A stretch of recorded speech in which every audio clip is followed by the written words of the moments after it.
Hello and welcome to New Filmmakers Los Angeles in partnership with Movie Maker magazine. My name is Danny DeLillo and we're here at the South Park Center and I'm here with Horace and Erica with their movie, Poison. Let's take a look at a clip. A chronically toxic and potentially poisonous fate. A fate that leaves me broken and dependent. My mother terrified and you deliriously angry. I ask myself if this is what I thought my life would turn out to be when I was a little boy dreaming of my one true love. Listen, congratulations on your film. I loved it. I can't believe you captured me in so many ways in a 2-minute film. Like, it's very impressive when you can do that. But for those that haven't seen your film, tell us a brief synopsis. So the film is basically about me being in college and drinking too much and wondering if I was able to separate, you know, this sort of social thing with something that was maybe a little bit deeper. And so I think the film was for me exploring if it was possible for me to, you know, separate this thing, or if it was love, if it was addiction, and all the questions that sort of go into asking yourself if you're a 20-year-old alcoholic.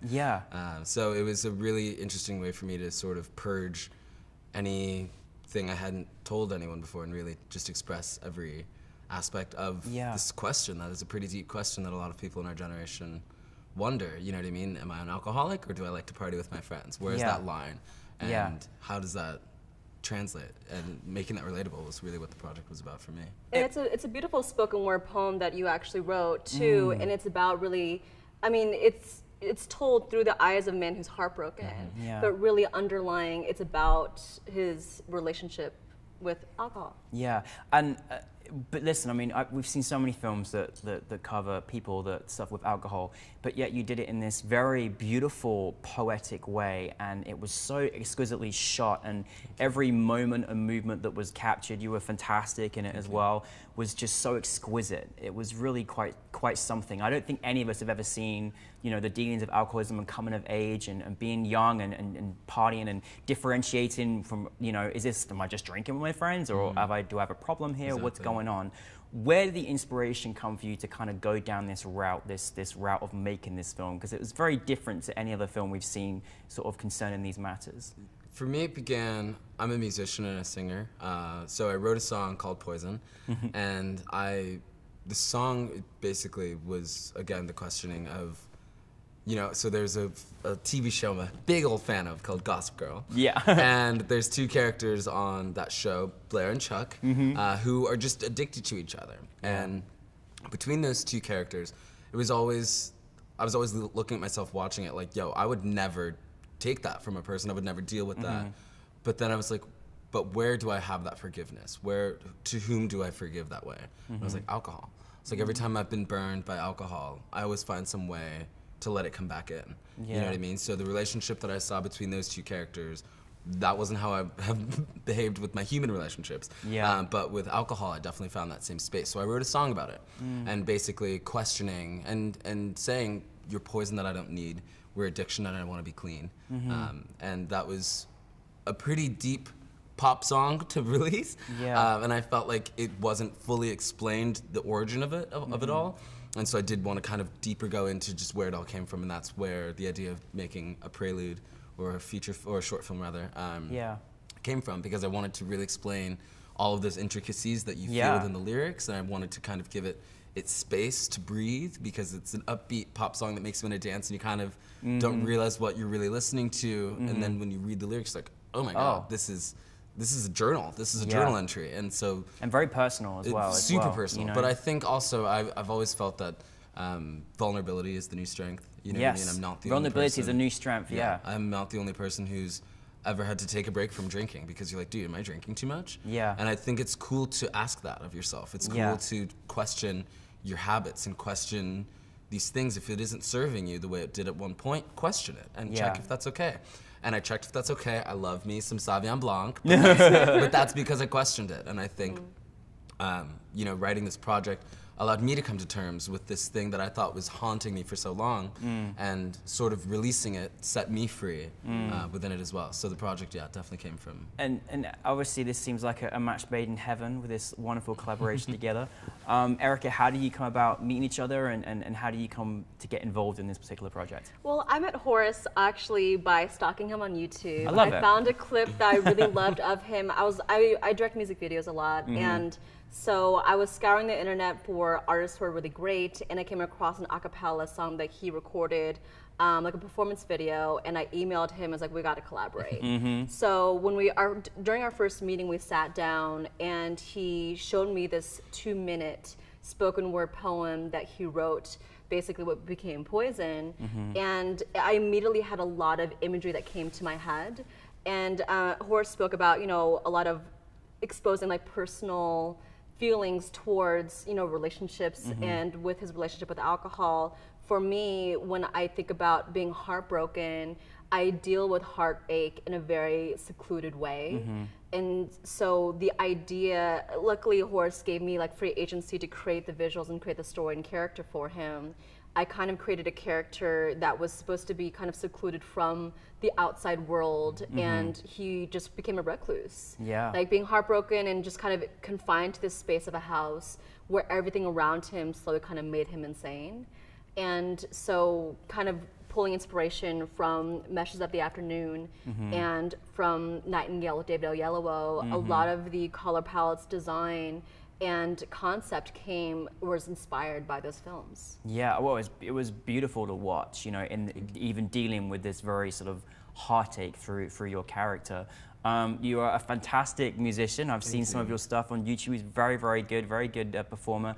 What was it like for you being on camera in this context, and how was that kind of in relation to Erica directing this? Yeah, it was. I love being on camera. He loves. I hate it. I hate it so much. I hate it We got chalk and cheese right here. I hate being on camera. No, so I'm very natural in front of cameras. It's always sort of been something. It's not the first time I've done this, but I think acting. It was almost a silent film, just as far as shooting it, because we weren't like playing the poem as we were shooting anything. It was actually very silent throughout most of it. We weren't really playing songs. We sort of emulated the energy that it looked like. That's kind of how it felt as we were shooting it, because it was 4 people on set. Yeah. You know what I mean?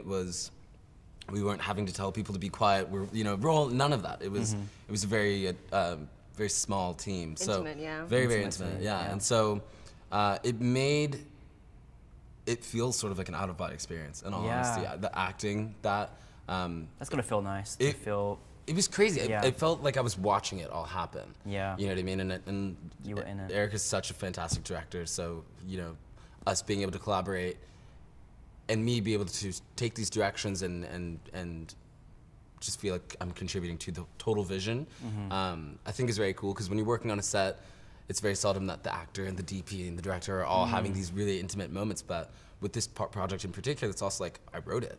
You know what I mean? So I am connected. I do have to be a part of these conversations. I have to sort of show up with ready to wear a few different hats, if you will. Yeah, no, definitely. So I think.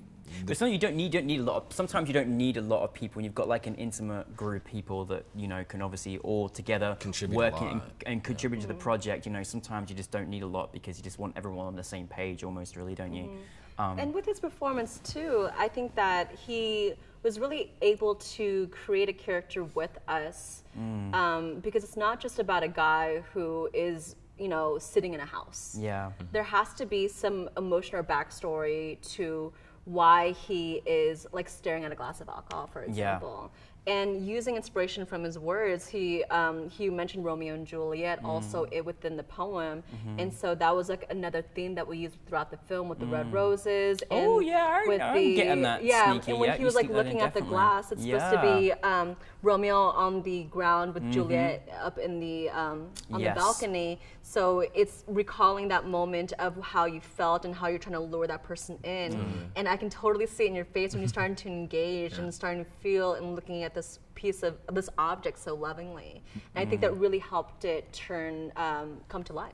Yeah. One of my favorite shots was when we would like spin the glass Yeah. and the skin. I was like staring at it Yeah. like it was my lover. Yeah. I felt like that was a really cool moment of sort of, to me, that shot is sort of the thesis of it all. You know what I mean? This you pulled into this thing, and sometimes it's fantastic. Yeah. But sometimes it's awful. Yeah. You know, and trying to find out, do I love you or have you driven me insane? Yeah. You know, and the questions that we ask of ourselves, no matter what context, I think that's the one thing that's nice about it, is that even though it's a very personal story that you put out to the world and you collaborate and share together, but I think there's something about it that's very relatable, in a matter whether it be a love that you've lost, or going through a hard time in your life, or having an addiction, all of those things, or growing up basically as well. Yeah. I think that's something that I think was so wonderful to sort of see, is that people kind of have a relation, even just from seeing your experience and how you shared it with us.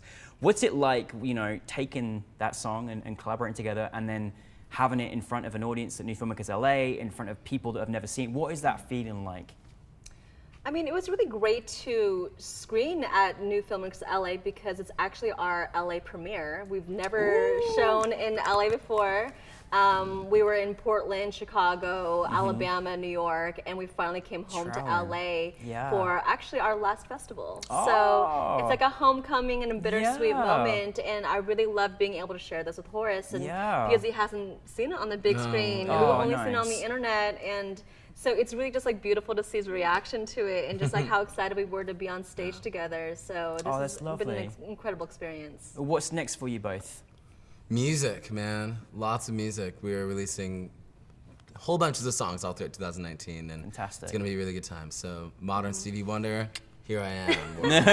Here I am. Here he goes. Yes, there we go. I love that. Fantastic. How about you, Farrakhan? I'm writing a short film based off of my life growing up in Oakland. It's a coming of age story. So hopefully it'll be in another New Filmmakers in the future, and a possible another collaboration between the two of us. So we're gonna try to see if we can get something off the ground. Oh, fantastic. Well, listen, thank you both for your wonderful talents. We want to see more of you. You're an alumni twist now, so come back with more of your talents and stuff. We really appreciate it. So Eric and Horace, everyone, Poison.